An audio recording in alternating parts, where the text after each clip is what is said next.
یادتون نره بچه ها، بازیگرها بارها و بارها هم دیگر رو میبوسن اما عاشق هم نمیشه. چرا؟ چون بازیگرن. خیلی ها با شما این کارو میکنن. یک کمی چشا رو بازتر کن. میخوام اینو به شما بگم، بزرگترین خیانت انسان به خودش فروختن تنهاییش به آدمای بیارزش، واگذاری تنهایی خودش به آدمای بیارزشه.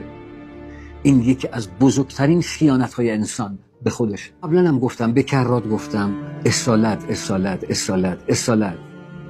اصالت حرف اصلیه، اصالت شرط اصلیه برای بودن، برای با هم بودن، برای با او بودن. یادمون باشه اگر خاطرمون تنها ماند، طلب عشق زهر بی سر و پای.